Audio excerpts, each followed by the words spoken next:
I don't know where that cut off. I think what I was trying to say is there's a Sunday school song that says, the man that built his house upon the rock, the rain came down and the floods came up, but the man that built the house upon the rock stood firm. But the foolish man built his house upon the sand. The sand. And the rain came down and the floods came up, and the house upon the sand fell flat. Right? So then I was thinking, when we build in the kingdom, keep getting distracted. When we build in the kingdom, it's built on rock. It doesn't go anywhere. Whatever you do with a pure heart is eternal. It turns to gold.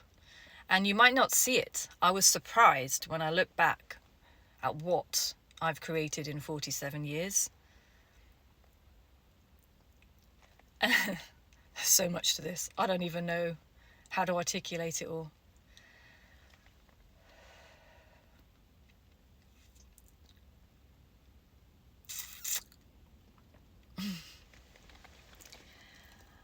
I feel like I made some kind of agreement. And that agreement came from my soul. My soul knows it's time for some almighty shift that is taking place in my life. And it was always destined to happen, and it came through a righteous anger of what isn't right.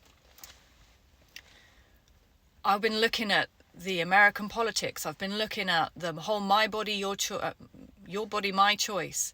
The disgrace. I was looking at it all. And it was making me angry. There's so much I can't articulate it. I was then placed in this place.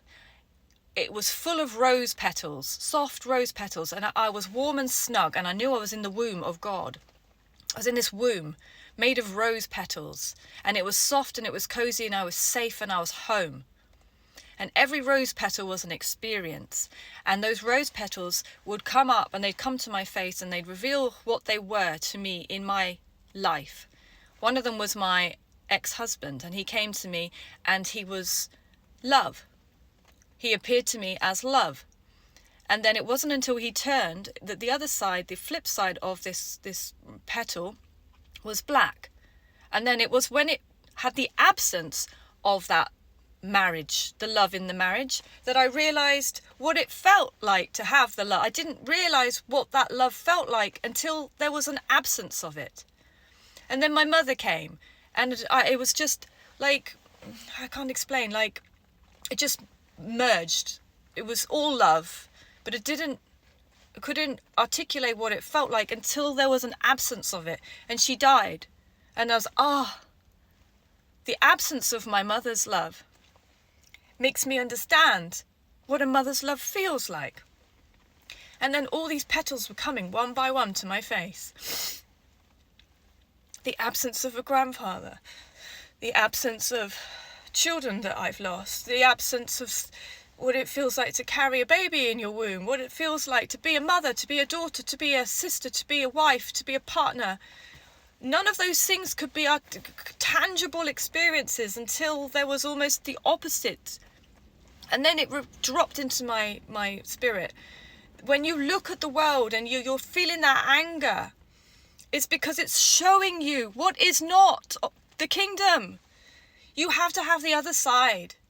You have to have that thing that makes you righteously angry because you know it's not correct. I don't know if I can put a light on. Yeah. You know it's not correct. And then I was remembering, and I was saying, there's so much wisdom in me, I can't contain it anymore. I can't contain this wisdom anymore. I need to get it out. It needs to cover the whole world. That's how it felt. It was enormous. I need to cover the whole world with this wisdom. Everybody needs to know this. How can I let them know? Writing songs is one thing, and I do it so fast. I want to get the words out. I want to get these videos out. This is why I do these videos. This is why I do these talks. And I was saying, it's still not enough. 10 minutes on TikTok's not enough. There's so much. And I wanted so much to die, to be a seed. I saw myself as a seed. I said, you're going to have to kill me and bury me in the earth and let me become a tree. Let me become a tree, that my tiny seed of my offering of this body, I'm giving up. I'm giving it to you, so you can bury me in the earth and let me become a tree and let people come and feed from the fruit of this wisdom, because this wisdom is the kingdom and they've forgotten. And every single encounter, every single word, every time I spark any sense of gold in you, it's because you know it to be truth, and your truth knows truth. Wow. Truth knows truth. I speak the truth, and the truth is the kingdom is within you. It's never left. When Jesus spoke about building the kingdom and he came, they misunderstood his whole fucking mission. They said, I stand amongst you and you have not recognized what I am. But I'm going to be gone soon. And he had to die. He had to go. And then look, everyone knows about Jesus' words. Thousands and thousands of years later, the fruit is still being picked and eaten. For some people, pick it and eat it. And I was seeing that part of my gift is not just to awaken and activate people. I said, I don't want to just awaken and activate people. I want to keep them awake. Because unless a man notices his own truth and goes and does something with the truth, what's the point of knowing the truth? You've got to do something with it. And I was just hearing scripture running through and everything was just downloading. And I saw the big bang. I saw that at one point I was source, I was God. I am source, I am God. And we fractured in a boom.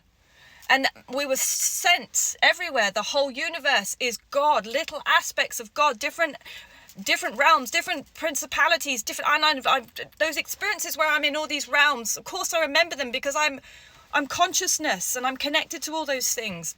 And I was saying, how foolish is it that we think there's only 5 senses? How foolish is it that we think there's only 5 senses? If you can't tell, this is really in me right now.